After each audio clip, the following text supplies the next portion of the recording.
같아서 우리가 1000번을 잘못해도 우리를 향해 다시 밀려옵니다. 은혜는 파도와 같은 것입니다. 하나님의 은혜의 파도가 씻어내지 못할 죄는 없다고 이분이 고백하는 것들을 읽은 적이 있습니다. 사실 하나님께서 우리에게 요구하시는 것은 우리가 무엇을 완벽하게 하는 것 사실 아니지 않습니까? 하나님이 우리에게 요구하시는 것은 우리가 매일매일 하나님 의지하고 하나님의 은혜로 사는 것, 하나님이 우리에게 원하시는 것입니다. 사실 오늘 본문의 말씀은요, 당신의 백성의 죄악에도 불구하고 그들을 다시 용서하시고 은혜를 베푸시는 하나님의 모습을 우리에게 보여줍니다. 그렇다면 우리의 삶 가운데 하나님의 은혜를 누리려면, 물론 하나님이 먼저 그 은혜를 우리에게 주셔야 하지만 우리 편에서 어떻게 해야 될까? 그런 과정에서 한 2가지 정도로 함께 생각해 보기를 원합니다. 우리가 하나님의 은혜를 우리의 삶 가운데 누리려면 여러분 어떻게 해야 할까요? 첫 번째는요, 죄로 인해 징계받아도 어떤 상황에서도 하나님을 바라보고 기도해야 합니다. 오늘 본문의 말씀을 보시면 사사기의 특징인 구조가 나옵니다. 범죄, 그 다음 징계, 그들이 간구하면 구원하는 그 내용이 반복해서 나타나고 납니다. 그런데 오늘 본문의 말씀은 이스라엘의 범죄로 시작하고 있습니다. 왼손잡이 사사 에웃으로 인해서 이스라엘이 약 80년간 태평을 누렸습니다.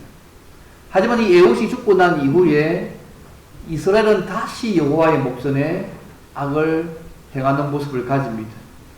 어쩌면 이스라엘의 불순종이요, 좀처럼 고쳐지지 않는 질병처럼 보입니다. 그런데 이스라엘의 모습이 또 우리의 모습이기도 하지 않습니까? 반복해서 제 정도는 다르지만 하나님 앞에서 죄를 짓는 우리의 모습이 어쩌면 똑같지 않습니까? 그래서 이번에 하나님께서 사용하시는 징계의 도구는 가나안 왕 야빈과 그의 군대 장관 시스라였습니다. 하나님께서 이들에게 이스라엘 백성을 파셨다고 합니다. 파심으로 고통을 당하게 만드셨습니다. 야빈은요, 철병도 900대를 가지고 있었습니다. 조직된 군대, 강력한 무기로 무장된 군사력으로 이스라엘 백성들을 점령했고요. 이스라엘 자손들은 20년 동안이나 심히 학대당했다고 오늘 본문의 말씀에서 이야기합니다. 그 정도가 얼마나 심했는지요, 사사기 5장에 보시면 5장 6절 7절에 보시면 이런 표현이 있습니다. 삼갈의 날과 야엘의 날에 대로가 비었다. 길의 행인들은 오솔길로 다녔다고. 이스라엘에는 마을 사람들, 소위 밑에 보시면 지도자들이 거쳤다고 그렇게 나와 있습니다. 무슨 말이냐면 삼갈의 날과 야엘의 날은 말은요, 가나안 왕 야빈의 학대를 받고 사는 20년 동안의 그 기간을 말합니다. 그 기간에 하나님의 징계를 받잖아요. 근데 가나안 왕 야빈의 지배하에 있었기 때문에 도무지 무서워서 두려워서 자유롭게 거리를 다닐 수 없었다고 표현하는 것입니다. 약탈하고 폭력이 두려웠기 때문에 그 당시 여행과 상인의 길이었던 대로가 비어버렸습니다. 대신 사람들의 눈에 잘 띄지 않는 오솔길로 다녔다고 말씀하고 있습니다. 소위 숨어서 뒷길로 다녔다는 말씀입니다. 그리고 이스라엘의 지도자들이, 용기 있는 믿음의 지도자들이 없어졌고 이제 이스라엘 백성들은 이 나라의 피지배국으로 전락했다고 말씀하고 있습니다. 어쨌든 그 당시 이스라엘 백성들은 살기 힘들 정도로 경제적으로, 사회적으로, 정치적으로 심한 핍박과 학대를 받는 삶을 살았습니다. 여러분, 이 야빈이 어떤 인물이냐면요, 여호수아 11장에 나오는 인물입니다. 여호수아를 통해서 다 점령했던, 없앴던 인물인데 150년 전에 끝났던 그 인물들이요, 다시 다시 회복되어져서 이스라엘을 다스리고 있다는 부분이 좀 아이러니합니다.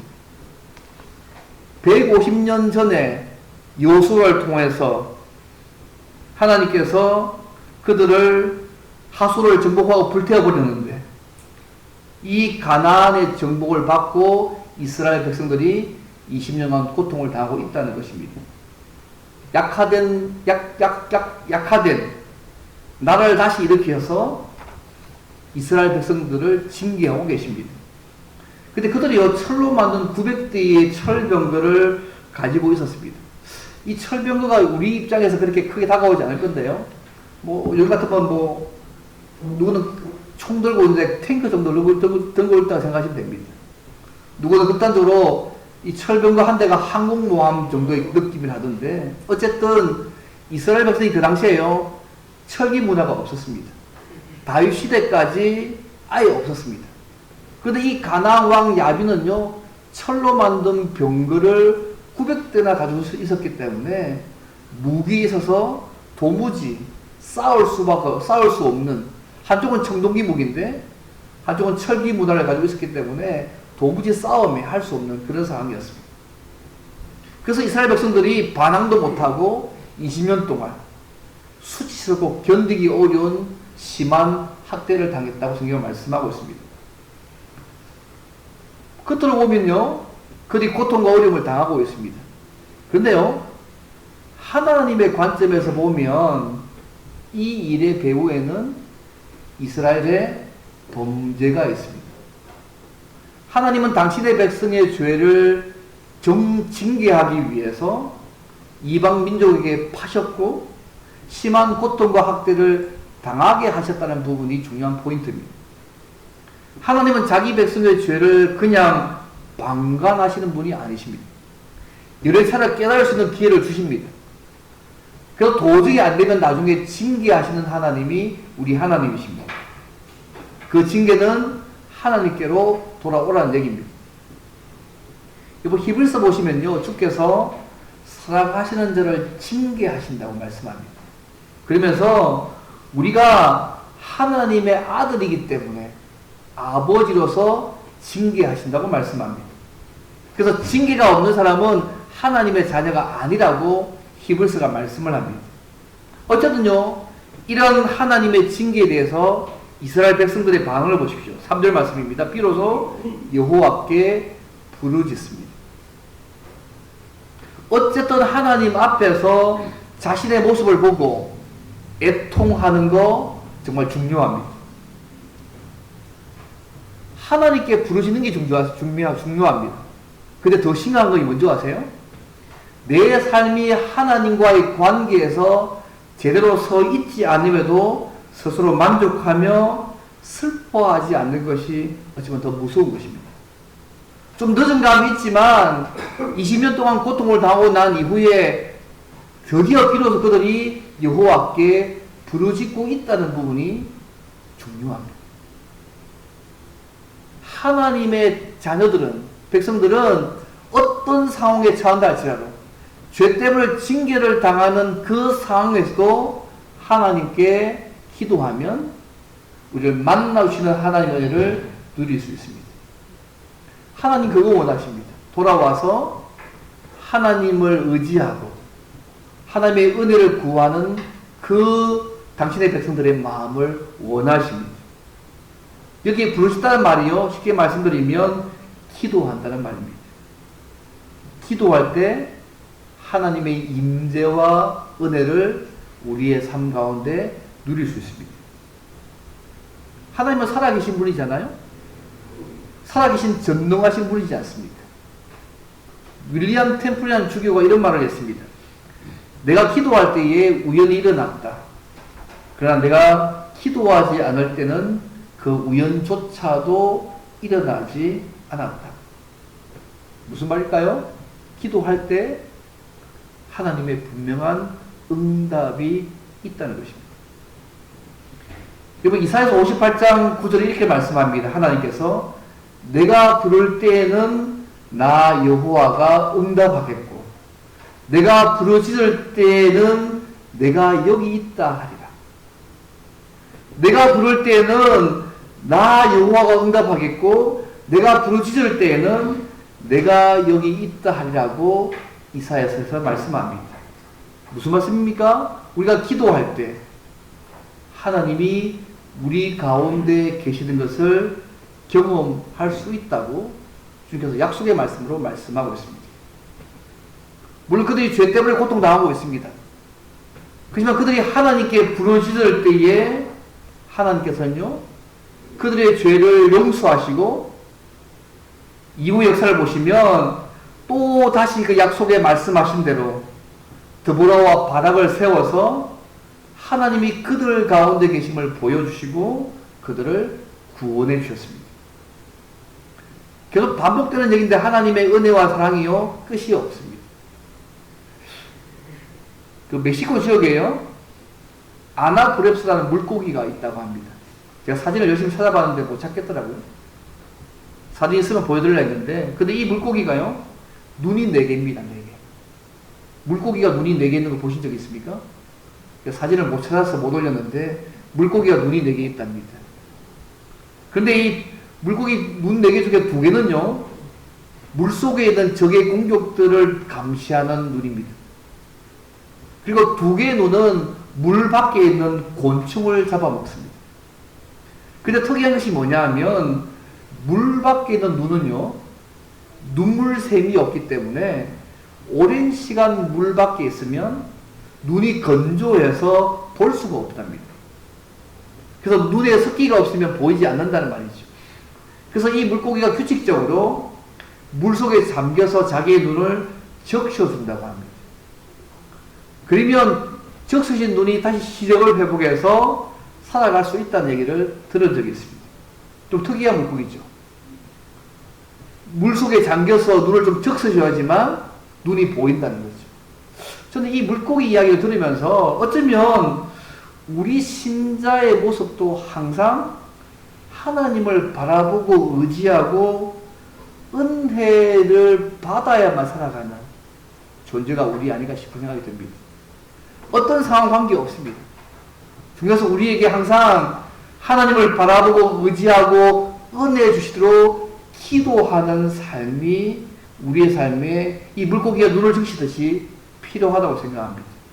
그래야 앞이 보이고 갈 길이 보이고 살 길이 보이고 그분이 원하시는 삶들을 살 수 있는 거 아니겠습니까? 그분 은혜 의지하고 기도하는 거 늘 하나님과의 관계에서 내 모습을 늘 살펴보는 거잖아요. 그래야 바로 우리의 갈 길과 살 길과 그분이 원하시는 삶들을 살아갈 수 있는 거 아니겠습니까? 사랑하는 성도 여러분, 죄를 짓고 징계받아도 우리가 어떤 상황에 있다 할지라도 하나님을 바라보고 기도하면 우리에게 은혜를 베푸시는 하나님을 누릴 수 있습니다. 이스라엘 백성들처럼 징계받고 나서야 하나님을 바라보고 구원해 달라고 기도하지 않으시면 좋겠습니다. 항상 하나님 바라보고 은혜를 구하도록 기도하시면 좋겠습니다. 근데 우리 하나님 참 재밌는 분이 뭐냐면요, 우리가 섬기는 그 하나님은 배신한 당신의 백성들이에요. 다시 하나님 바라보고 부르짖을 때 외면치 않으시고 약속의 말씀대로 다시 구원해 주시고 회복시켜 주시는 사랑과 은혜의 하나님이 우리 하나님이십니다. 이 하나님이 우리 아버지고 우리 아버지이기 때문에 사는 것 같아요. 우리가 매주마다 예배 전에 그죠? 한 주간의 삶의 모습을 돌아보면서 마음과 행동과 마음에 한 죄를 용서해달라고 기도하지 않습니까? 물론 우리가 예수 안에서 우리의 과거와 현재와 미래의 모든 죄가 다 용서함 받았지만, 우리가 또 기도하면 하나님이 또 용서하시고 회복시켜서 또 하나님의 은혜의 자리에 살도록 만들어 가시지 않습니까? 우리는 예수님 안에서 우리의 과거, 현재, 미래의 모든 죄의 결과를 용서받은 사람입니다. 여러분 믿으시죠? 그런데요, 중요한 것은 우리가 하나님의 은혜를 잊어버리고 하나님 앞에서 죄를 지을 때 지옥 가지는 않습니다. 그런데 우리에게 중요한 아픔이 있습니다.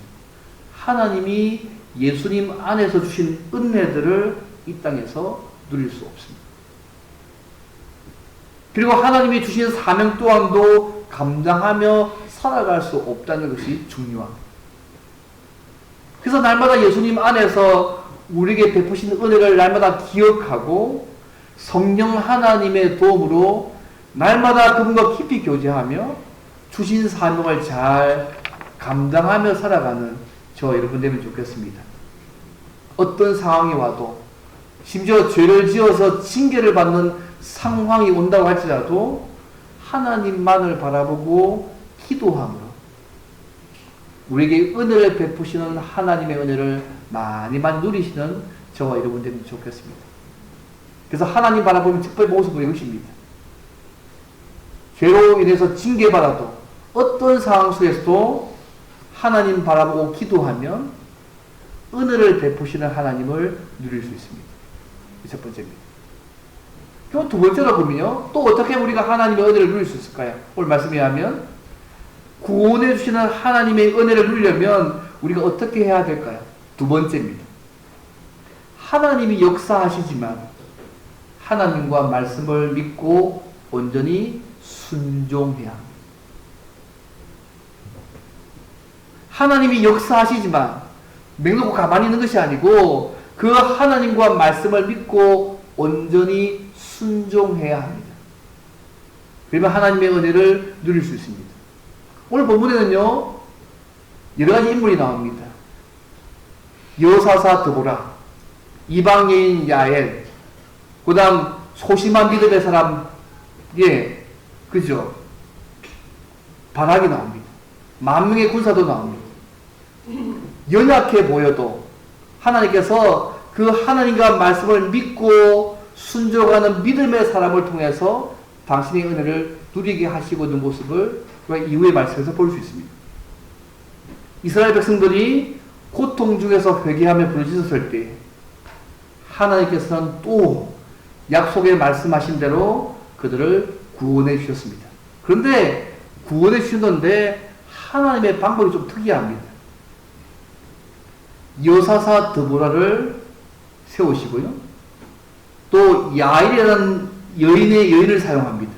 또 바락을 사용합니다.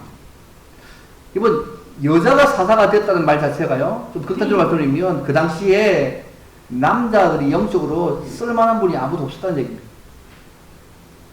그래서 하나님께서 여자 사사 드보라를 세우셔서 당신의 일들을 이루어 가시고 있다는 것이 중요합니다.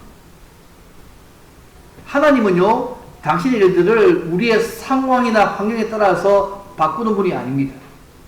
우리가 못해도 하나님은 당신의 일을 이루어 가십니다. 남자들이 없으면요, 여자를 세웠으라도 당신의 일들을 이루어 가시는 하나님이십니다. 오늘 본문의 말씀 보시면 나중에 보겠지만 남자인 바락이 얼마나 소심한 믿음의 사람인지 알 수 있습니다. 우리가 연약해 보이는 여사사 드보라와 이방 여인 야일이 더 믿음이 더 높습니다.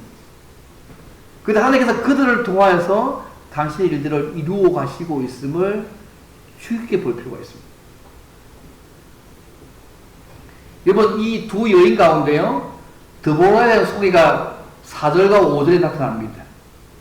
이 드보라가 어떤 인물이냐면, 그죠? 결혼한 여자입니다. 그죠? 성경에 기록된 유일한 여자 사사인데요. 그녀는 선지자이면서도 동시에 결혼한 여인이었고 종려나무 아래서 율법대로 재판하는 사사였습니다. 이런 인물이 없습니다, 여러분. 하나님의 음성을 직접 듣는 선지자고 동시에 사사로 활동한 유일한 사람입니다. 근데 하나님께서 드보라를 쓰셨을 때요, 좀 특이한 것이 뭐냐면 다른 사사들과는 달리 드보라를 직접 앞에 세워서 싸움하게 하지 않습니다. 그녀를 대신해서 바락을 전쟁에 보냅니다. 이 여인에 비해서요, 이 바락은요, 굉장히 소심한 믿음을 가진 사람이었습니다. 드보라가요, 바락에게 이야기합니다. 납달리와 스불론 자손 10,000명을 거느리고 다볼산으로 가면 하나님께서 시스라와 그의 병거와 군대를 기손강에서 넘겨줄 것이라고 하나님께서 말씀하셨습니다. 6절과 7절 말씀입니다. 근데 바락이요, 이 드보라의 말을 믿지 못합니다. 하나님의 말을 전달한 선지자가 얘기했는데 드보라가 바락의 말을 믿지 않습니다. 바락이요 드보라의 말을 믿지 않는다는 무슨 말은 뭐냐면, 이 가나안과의 전쟁에서 승리하게 하신다는 하나님의 약속을 믿지 못했습니다. 여사사 드보라는 믿음이 좋았는데, 그죠? 그 말씀을 듣는 바락은요, 그냥만큼 믿음을 가지지 못했습니다. 그래서요, 뭐라고 얘기냐면, 드보라가 함께 가지 않으면 이 전쟁에 갈 수 없다고 말합니다. 8절 말씀입니다. 하나님이 바락에 붙인 이 일들을요, 드보라 당신이 함께 가지 않으면 내가 갈 수 없다고 소심하게 이야기합니다. 주저하잖아요? 그의 이 믿음 때문에, 소심한 믿음 때문에 하나님께서 약간 축복을 바꾸십니다. 전쟁의 최후 영광을 바락에 주지 않고요, 한 여인이 차지할 것이라고 주님이 말씀합니다. 그죠? 나중에 21절 보시면 알겠지만, 이 영광, 이 소위 시스라를 죽이는 그 영광은요, 이방 여인 야엘이 얻게 됩니다. 이런 바락이 왜 주저하고 영광을 얻지 못했을까요?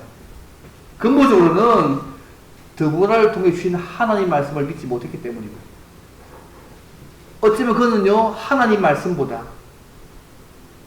하나님보다 눈에 보이는 철병거 900대가 훨씬 더 그의 삶에 더 많이 들어왔는지 모르겠습니다. 10,000명의 군사가 있었지만 군사훈련도 안 되어 있습니다. 무기도 없습니다. 여전히 철병거 900대가 앞에 있습니다. 하나님의 승리의 약속을 주셨지만 현실은 아무것도 달라진 것이 아무것도 없었습니다.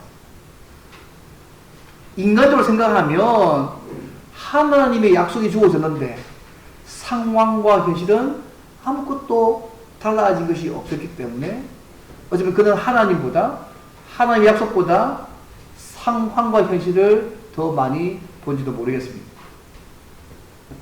그래서 그는요, 결국 이 시스라를 죽이는 영광들을 얻지 못하고 이방 여인 야엘에게 그 영광을 넘겨주게 됩니다. 어쨌든 이 바락의 사건은요, 우리에게 하나님의 말씀을 믿고 온전히 순종하는 것이 얼마나 중요한지를 우리에게 알려줍니다. 여러분, 하나님께서 어떻게 구원을 이루셨을까? 보세요. 온 이스라엘 백성들이 자원해서 나라를 위해서 싸울 수 있게 만드셨습니다. 사사기 5장 2절을 보십시오. 백성들이 즐거이 헌신합니다. 그리고 그게 모인 숫자가 10,000명입니다. 근데 중요한 것은 그들도 중요했지만 중요한 것은 하나님께서 그들과 함께 싸워주십니다. 이게 사장 7절의 말씀입니다. 내가 그를 내 손에 넘겨주리라고 하나님께서 말씀하십니다. 이 10,000명의 바락의 군대가요, 가나안의 철병거가 무서워서 평지가 아니라 다볼산에 진을 칩니다. 12절 말씀입니다. 다볼산이 높이가요, 보통 한 575m 밖에 안 되는 낮은 산이었습니다. 바락의 군대가, 그죠? 다볼산에 진을 치고 있다는 소식을 듣고 시스라가 그의 군대를 기송광에 모읍니다. 13절 말씀입니다. 왜냐하면 이 산만 에워싸면 그런 소위 도관이든 진화 마찬가지이기 때문에 완전히 몰살할 수 있었기 때문에 그렇게 합니다. 근데 이 기송관 지역이요, 건기와 우기 때가 좀 다릅니다. 오늘날도 이 기송관 지역은요, 우기가 되면 진흙탕으로 변하는 지역입니다. 그래서 우기 때 이 지역을 걸으면요, 신발이 진흙탕에 빠지고 달라붙어서 걷기가 매우 힘든 장소라고 합니다. 근데 이 시스라가 생각할 때 이때는 건기니까요, 절대로 비가 올 수 없는 때니까 그가 이 철병 900대를 함께 세워놓고 둘러서서 이스라엘 백성들을 딱 죽이면 끝난다고 생각하고 있었습니다. 그래서 시스라가 생각하지 못한 게 하나가 있었습니다. 도와주는 하나님의 손길입니다. 하나님께서 이스라엘 백성을 돕고 계시다는 거 그거 잊고 있었습니다. 철병거 900대가 있었지만 그가 패합니다. 그리고 14절 말씀 보십시오. 더불어 발견합니다. 일어나라, 내려가라. 여호와께서 너희 앞에 나가신다고 말씀하고 있습니다. 하나님께서 이 전쟁에 행하시고 전쟁이 여호와께 소관이 분명하지만 지금 바락과 만명의 군대가 해야 되는 게 뭐냐면 일어나서 내려가야 되는 순종의 삶을 살아가야 합니다. 하나님은요, 믿음의 순종을 통해서 일하시는 분이십니다. 때로는요, 그죠? 바락의 할 일은 뭐냐면 위대한 용사이신 하나님만 따라가면 되는 것입니다.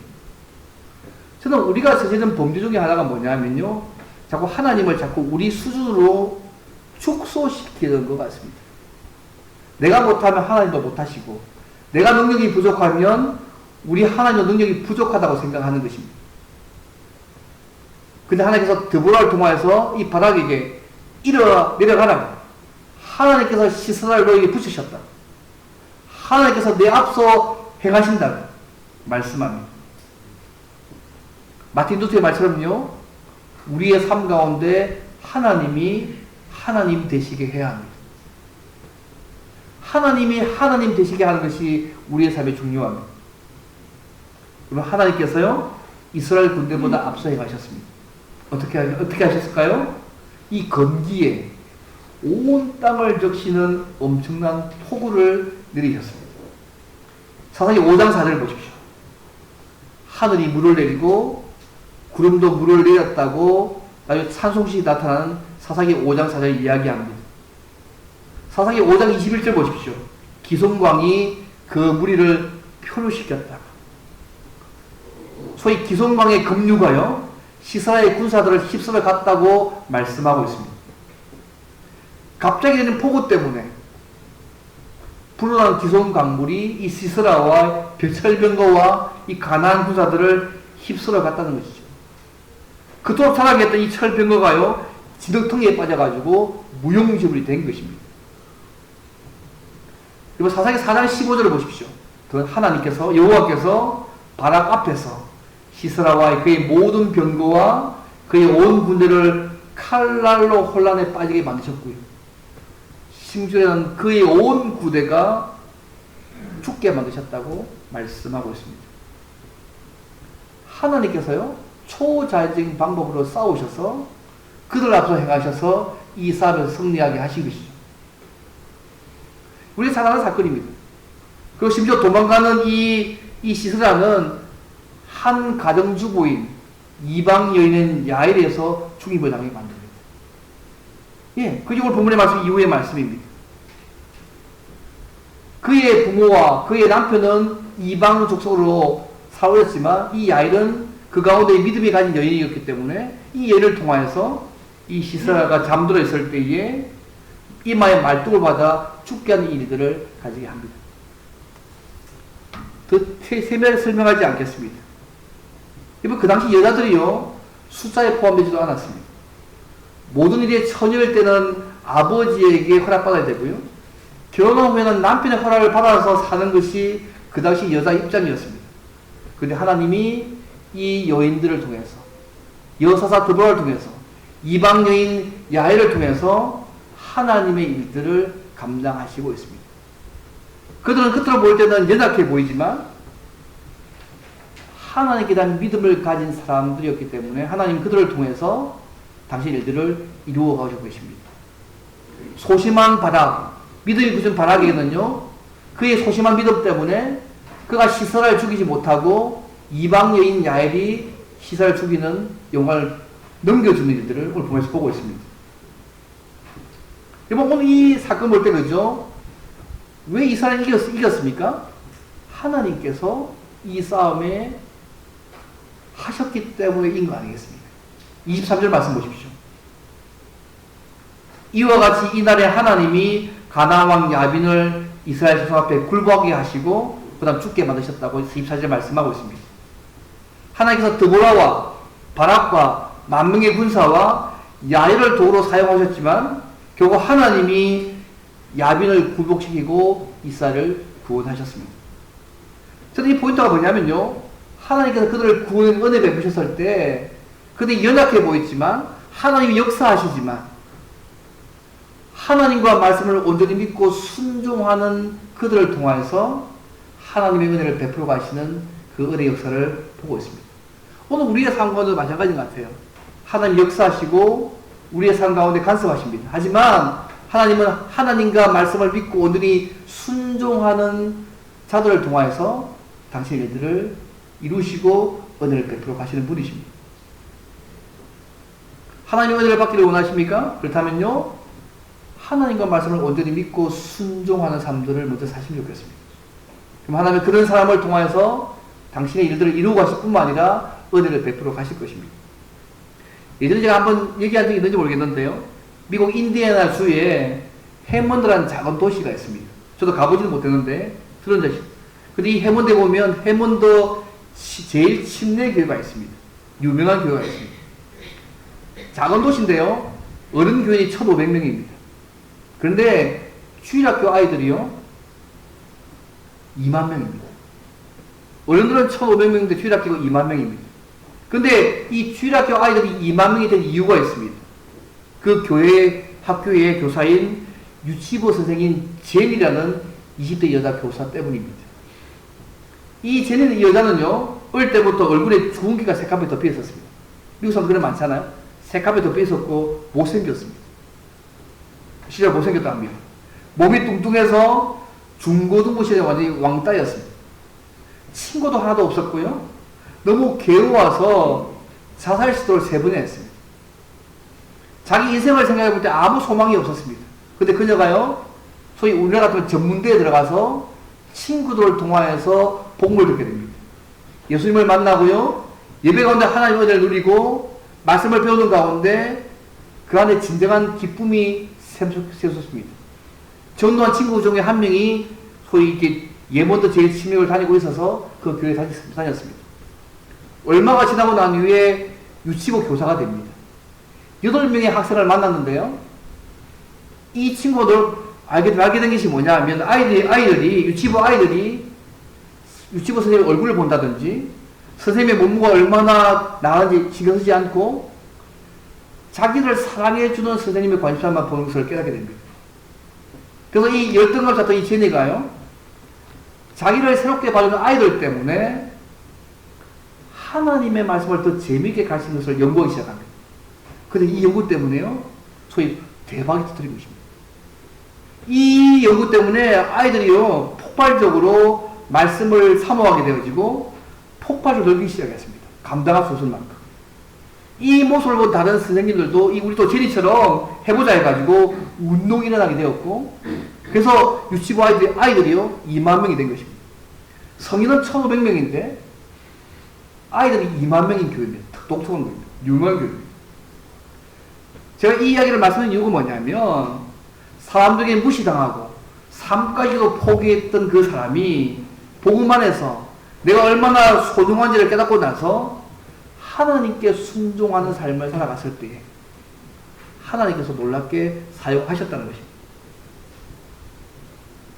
하나님은 오늘도 십자가의 능력을 믿는 자들을 통해서, 약한 우리를 통해서 당신 일들을 이루기 원하시는 분이십니다. 우리의 능력, 우리의 어떤 이런 부분이 더 중요한 것이 아니고, 약하지만 부족하지만 하나님이 쓰시면 하나님의 은혜의 도구로, 역사의 도구로 우리가 사용될 수 있습니다. 말씀을 뵙겠습니다. 사랑하는 성도 여러분, 우리의 삶 속에 혹시 바닷가 같이 하나님의 약속을 신뢰하지 못해서 누리지 못하고 있는 부분이 없기를 바랍니다. 우리의 삶의 영적인 성패는요, 환경으로 인해서 만들어지는 것이 아닙니다. 하나님에 대한 믿음과 확신에 달려 있습니다. 하나님을 우리 스스로 축소시키지 마시고요, 하나님을 하나님 되게 하시기 바랍니다. 혹시 우리의 삶 가운데 하나님을 내 능력, 내 생각으로 제한해서 하나님을 하나님 되게 하지 못한 분이 있다면, 우리의 삶 가운데 하나님을 하나님 되시게 하실 필요가 있습니다. 어떤 상황이 있든지 우리가 그분께 기도하면 전능하신 하나님은 언제 어디서든지 들으시고 도와주시는 신실하신 분이십니다. 그 하나님이 우리 하나님이십니다. 혹시 여러분 가운데요, 전능하신 하나님을 할지라도 도와줄 수 없다고 믿는 철벽과 같은 우리 인생의 문제들을 가지고 계십니까? 과거도 못했고 견제도 못하기 때문에 소위 하나님 그 위가 와도 나의 이 문제는 결코 해결할 수 없을 거야. 혹시 그렇게 생각하는 문제가 있습니까? 때로는 건강의 문제, 때로는 경제적 문제, 때로는 가정의 문제, 때로는 관계의 문제, 직장과 문의 문제 등 하나님이라 할지라도 절대 해결할 수 없는 철병과 같은 그런 우리의 문제 혹시 있습니까? 우리가 하나님께 기도하고 그분께 의지하면 그 어떤 철병 같은 문제들이라도 하나님께서 역사하시면 해결될 수 있다는 것을 믿으시기를 바랍니다. 내가 못한다고 우리 하나님 못하신 게 아닙니다. 내 능력 받기라고 우리 하나님도 능력 받기의 문제가 아닙니다. 그분이 하시면 하시는 거잖아요. 그래서 하나님을 내 수준으로 내 능력으로 제한하거나 축시지 않으시면 좋겠습니다. 하나님을 하나님 되게 하시면 좋겠습니다. 우리 인생의 문제보다 우리 주님이 더 크시다는 거 여러분 잊지 않으시면 좋겠습니다. 하나님은 오늘도 내 생각과 너희 생각은 다르다고 말씀하면서 은혜로 주님의 사랑으로 우리를 붙들고 구원하고 인도해 가시는 분이십니다. 우리와 늘 함께 계시는 하나님께 기도하고 그분의 말씀을 온전히 믿고 순종하시기 바랍니다. 그럼 우리를 도우시는 하나님의 은혜를 날마다 우리의 삶 가운데 누리게 하실 것입니다. 이 놀라운 하나님의 은혜를 날마다 우리의 삶 가운데 풍성히 누리는 저와 여러분 되시기를 주님을 바랍니다. 이제 함께 기도하면 좋겠습니다. 하나님, 예수 믿게 하셔서